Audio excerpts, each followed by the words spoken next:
good morning, good afternoon, whatever it is, wherever you are. It's me again, Jen. Hello, and we are back with a very spooky tarot deck. It is the Witch's Tarot. I think I'm holding it upside down. There you go. The Witch's Tarot, which does include some photorealistic nudity in it, so I'm trying to not pull those cards. If you are interested, maybe you can ask in the comments and I can send you some pictures of some of the other cards that won't get me busted on YouTube.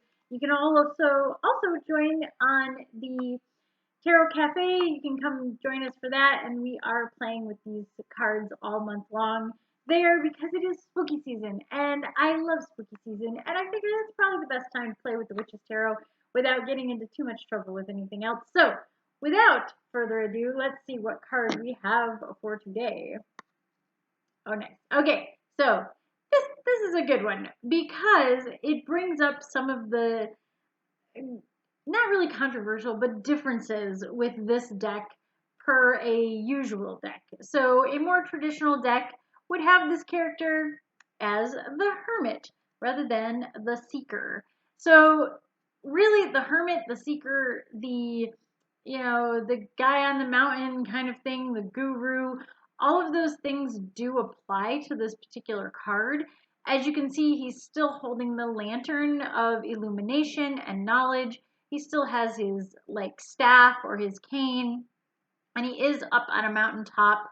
The sun is kind of setting and or rising depending on your perspective on this whole thing. Either the sun is setting on his life and all of the things he's learned, or the sun is rising and he's learning something new.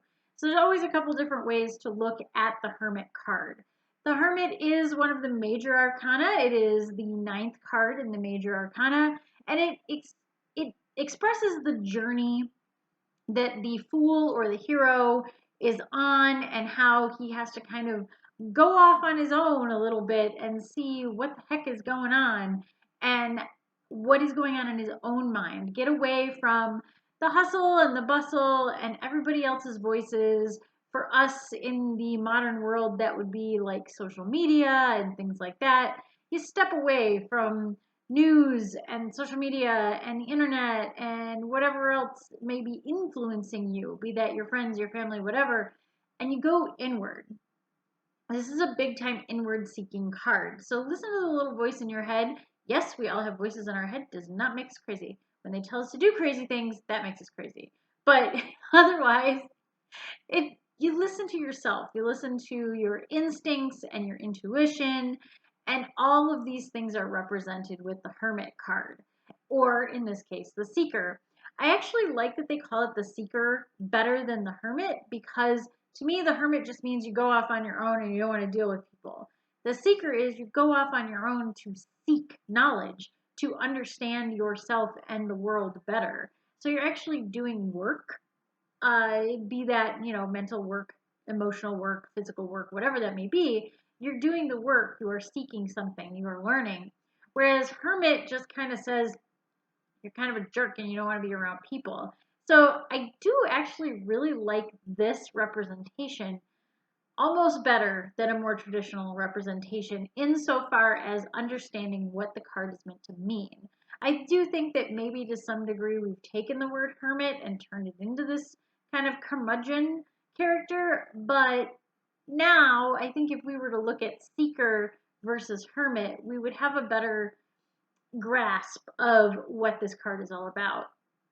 Obviously, this card in reverse is a bit curmudgeonly. If you bring this card out and it's reversed, it's upside down, it either means that you are overwhelmed and you need to get away from everybody, or you may have taken things a bit too far and you have become kind of that curmudgeon, that get off my lawn kind of hermit that we think about, the crazy guy who shakes his stick at everybody who comes near his cave or whatever. So yes, the reverse meaning of this card is definitely what we think of when we think of like the crazy old hermit on the hill, whereas the upright version is that seeker. It's the Yoda card, all of those kinds of things. In fact, I think I have a deck that has Yoda. Anyway, I digress. So I really do like that he is still holding the lantern. He has his staff, he has his robe, he's clearly away from everybody else. We've mentioned clouds in some of the other cards too. Clouds usually are indicative of the emotion that the card should evoke. So in the case of the Hermit, they're not dark clouds per se, but it's not a clear day. So there isn't clarity. It's a striving for clarity. Typically, the Hermit is a card of nighttime background. In this case, it is the sunrise or sunset, as the case may be. But it is a card of kind of that darker, the shadow self, because the shadow side is about looking within us, as well as kind of dealing with the darkness that we all have inside of us.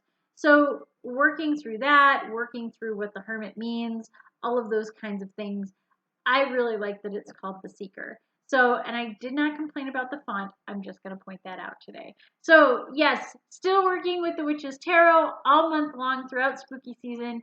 And yes, we are doing Tarot Cafe throughout the entire month, and all kinds of fun things are in store for Halloween. I may have something special for Halloween. We'll see how it goes. All right, until next time, stay safe, stay healthy, stay spooky.